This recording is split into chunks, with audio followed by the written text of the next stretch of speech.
Alright, so welcome back. So, as some of you have seen on my other video set, the last time we worked on this sign, this is, in case you're not sure, this is a 1965 Hamm's Rippler sign. These are kind of difficult to get a hold of.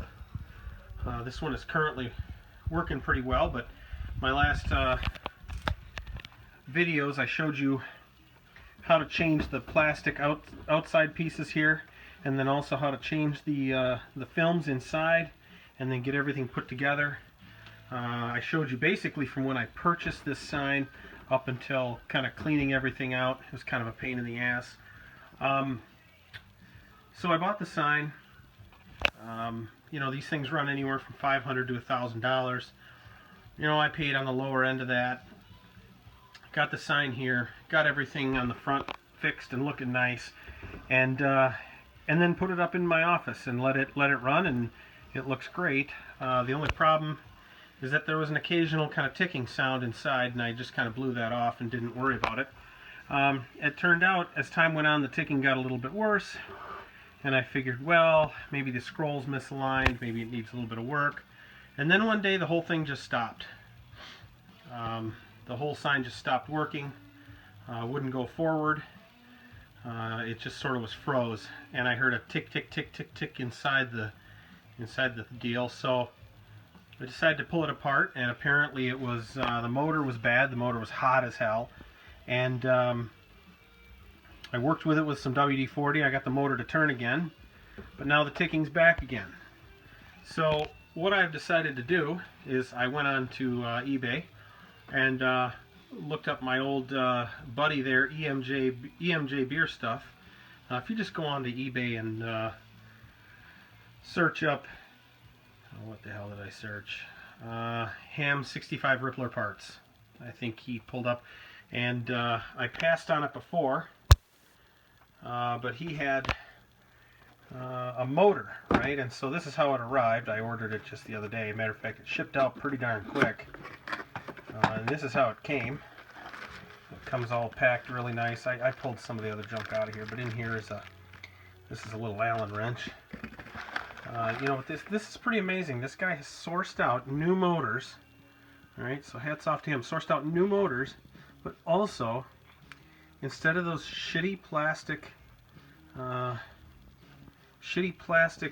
pulleys we got to deal with, this guy has somehow managed to machine new ones and has installed them with a set screw onto these new motors. So it looks pretty darn good. So from what I can tell, everything on the motor looks exact, and so it should just be a plug and play kind of deal. But we're going to give it a shot here. We're going to replace this motor. I'm going to show you each step of the way how I do it. Now keep in mind, I'm not an expert, so you know, if you want to leave in the comments, hey, you moron, you should do this or you should do that, that's cool, but I'm just a guy who takes things apart, puts them back together, and tries to fix it. So I will do my best to show you how to replace a motor in a Hamm 65 Rippler and have it turn out somewhat okay. So let's dig in. I'm going to pause you here for a second. I do have an assistant here that's going to help me kind of hold things, but we're going to shut this baby off and get rid of the electricity from it, and we're going to start pulling it apart. Alright. Alright, so we're back. So first thing I do is pull this thing apart. You got to pull the actual device up out of the front plates, and so you really got the 4 screws that we're used to dealing with here. I don't have one on this side, so I'm going to let that one ride.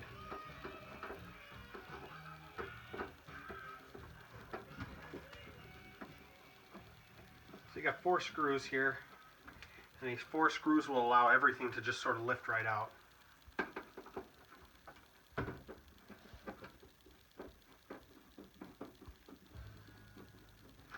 Okay, so now they're all loose. I've got to find a way to get the guts of it up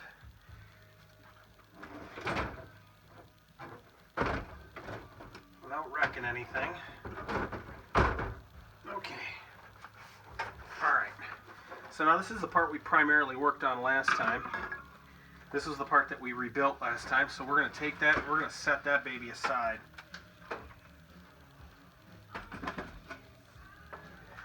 And we're only going to mess with this part.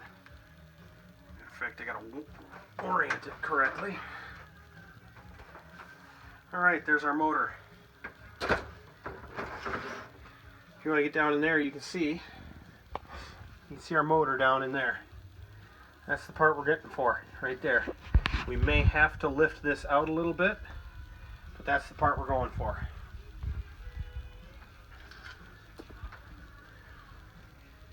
Always make sure you have no electricity going to it. Okay? So let me see. I don't want to have to lift the scrolls out. I don't want to have to disconnect the scrolls. I want those all to stay in there, but it's going to be kind of a pain. So I got to see if I can get this baby out.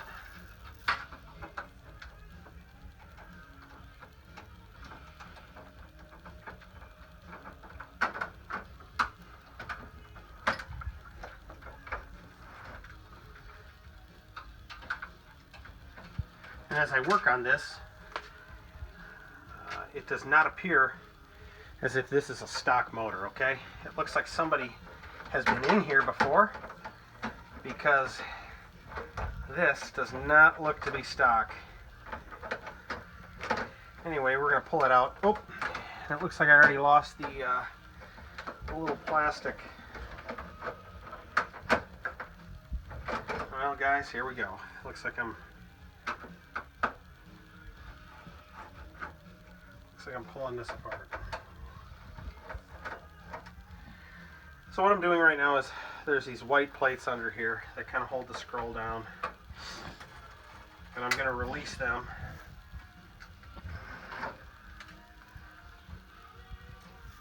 Be very careful not to lose these little backing things that go on there.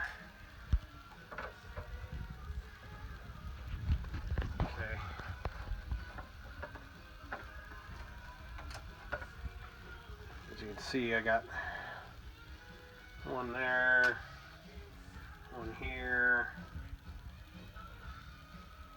The little washers in there go on top, the backing things go underneath. Now, it's not unusual that when you start pulling this apart, you can see that the edges are cracked, the edges of the white piece are kind of cracked, and it looks like, boy, it looks like I'm going to have to try to release this scroll, doesn't it? It's just not going to play nice with me. So down on the opposite side, you have some springs down here that hold this scroll taut, and you can release those pretty easily. They just go like so. There's nothing really heavy duty about these. You just kind of, your fingernail, ow, okay, and they're released, and I'll release the other side.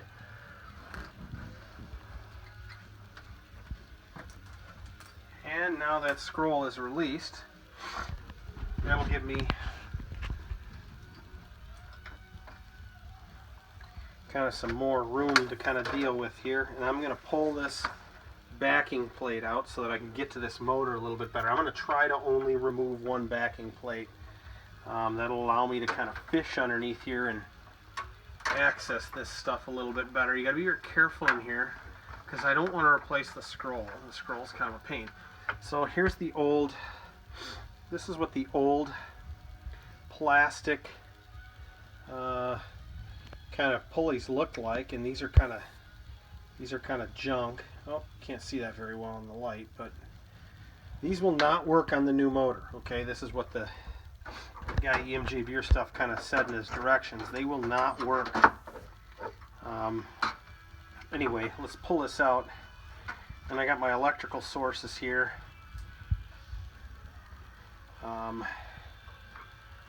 As you can see here, looks like there's multiple wire nuts in here. So somebody has been in here before. I'm going to try to make minimal changes to this, but this is an old motor. And this does not appear to be stock. And I only had this thing plugged in for 10 minutes, and it's hot. Okay, so it's got to come out. And it's got to be replaced. So, if I hold this one up, it looks pretty darn close. So we're going to try to just plug and play this baby right in. Now, it doesn't appear to me as if there's any specific kinds of order that these things have to go into. You know, so I'm just going to pull the wire nuts here. Okay. So we're going to pull these apart. Now I've got my two leads. The old motor is essentially out. You know, looks pretty darn similar. I don't quite know how it goes in, but we're going to give it a shot here.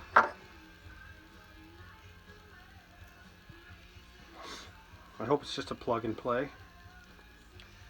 So let's, let's put it in. Let's give it a shot. We'll put it in and we'll run some electricity through it, and we'll make sure that nothing makes noise or pops or, you know, let's be good electricians here and see if we can't use our wire nuts correctly. So when putting on wire nuts, I usually tighten them down. Okay, I know there's some electricians out there who can make fun of me. I'm going to put these wire nuts on. You want to put them on as tight as you can, then you want to give the wires a little tug, make sure they're not going to fall out. Once you've done them that tight, there's no need to crank them down any further. You know, this is a hard one to see, I know, but I'm just twisting these wire nuts on. And then I'm going to put it on here, spin it on.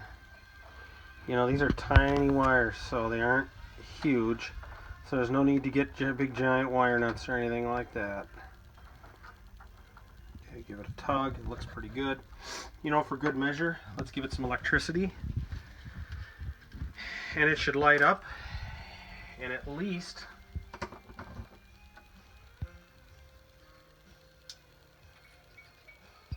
yep, we have electricity, we have lights.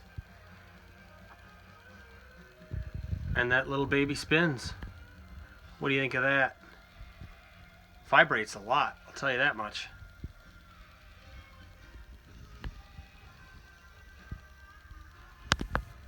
Alright. Take the electricity away. Now we got to figure out how to get this thing in there, get it aligned, and get the belt on all in one swoop.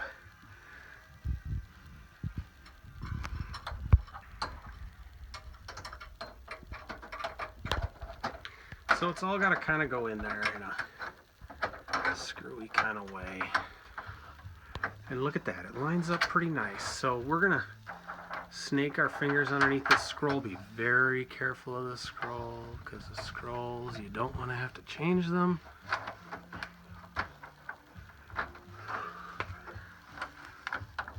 Put the belt over top. Looks pretty darn good to me. And now, the fun part.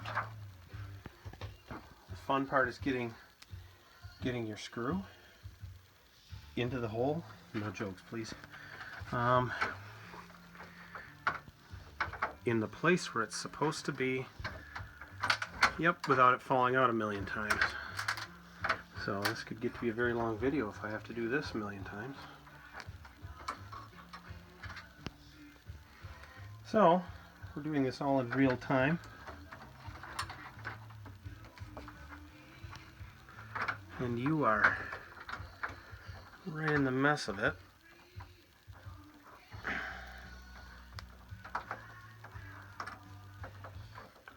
And bam, we're in. So, these are basically like a sheet metal screw, I think, from what I can tell. And, you know, I don't go crazy on this because, you know, I don't want to cause any problems. So I'm just going to double check my belt, make sure there's no binds. So what I'm going to do now is I'm going to slide my plate back in. Don't forget we have release tension on the scrolls back there. So we're just going to slide this in. Oop. Before I do slide it in though, you know what I'm going to do? I'm going to clean off that edge because a lot of gook gets on that edge. So I'm going to clean off that edge of gook, and then I'm going to put that baby back in there. Got a little bit of Aerosmith going on in the background here. Kind of an Aerosmith guy. Alright, so I do have a cracked edge here. I know it's not perfect. So I'm going to just put this, even though there's no lip really to grab there.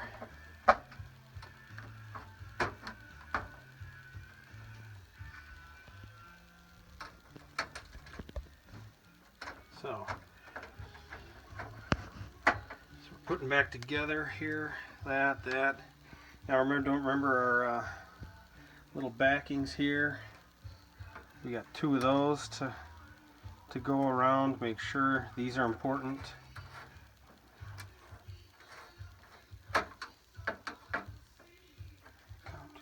And don't forget, of course, while you're doing this, you've got to have hams. You know, you can buy about a 30-pack of it for about $11 here in Wisconsin. So, you know, why not?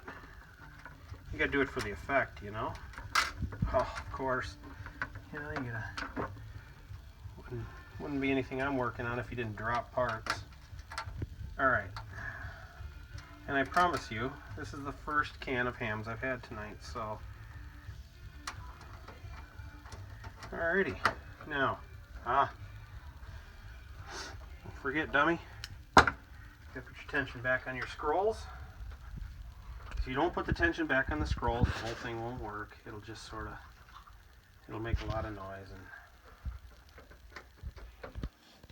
And oh, that was special.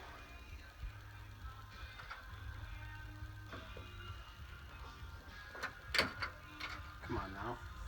Don't be this way.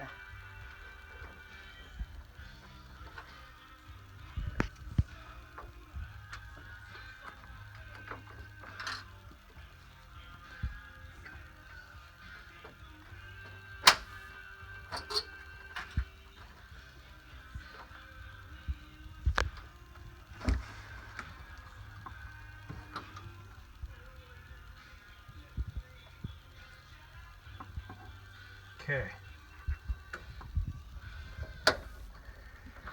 There we go. There's one of our scrolls. Now, push the end through. You got to make sure you grab that little. You got to make sure you grab that little slot there. Otherwise, it just won't work.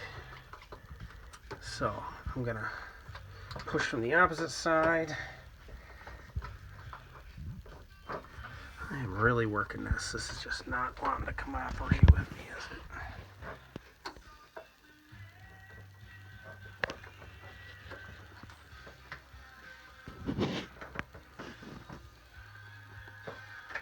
Okay, it's looking like it's good.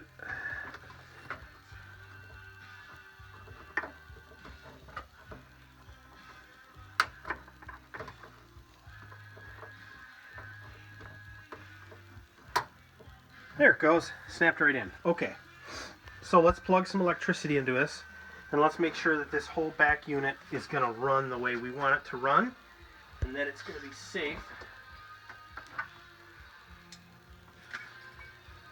Okay, on it goes.